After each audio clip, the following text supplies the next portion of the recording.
દોસ્તો, દેશમાં ગરીબી દર 16.2%થી ઘટીને 2.3% થઈ ગયો છે.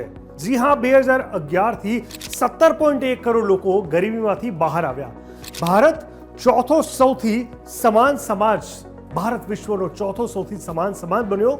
આનો અર્થ એ થયો કે દેશમાં જે પણ વિકાસ થઈ રહ્યો છે તેના લાભ મહત્તમ લોકો સુધી પહોંચી રહ્યા છે. આ માહિતી મેં કે તમે નહીં, પણ વિશ્વ બેંકના તાજેતરના અહેવાલ ગિની ઇન્ડેક્સમાં પ્રકાશમાં આવ્યું છે.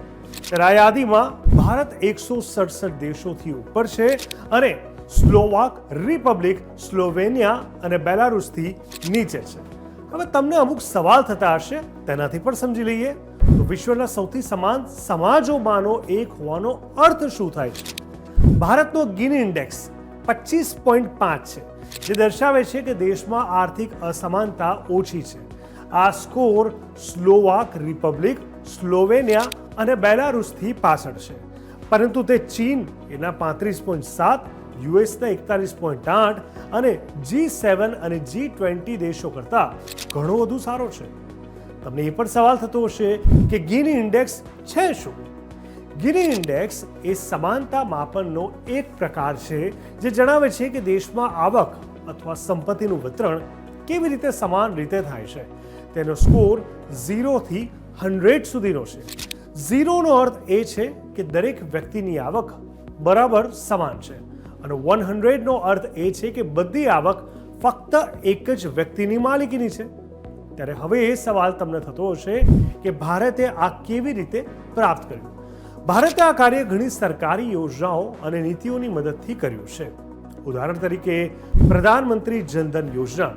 આનાથી 55 કરોડથી વધુ બેંક ખાતા ખોલવામાં આવ્યા, જેનાથી ગરીબોને બેન્કિંગ સિસ્ટમ સાથે જોડવામાં આવ્યા.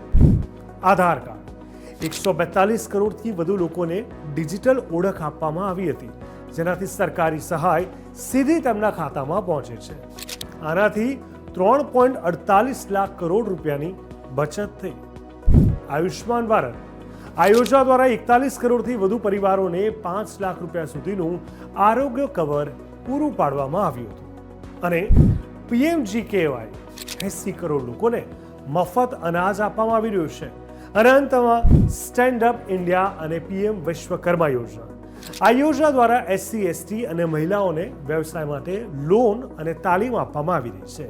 આ યોજનાઓના યોગ્ય અમલીકરણને કારણે 2011થી 2023ની વચ્ચે 17.1 કરોડ લોકો ગરીબી રેખાથી ઉપર આવ્યા અને દેશમાં ગરીબી દર 16.2%થી ઘટીને 2.3% થયો.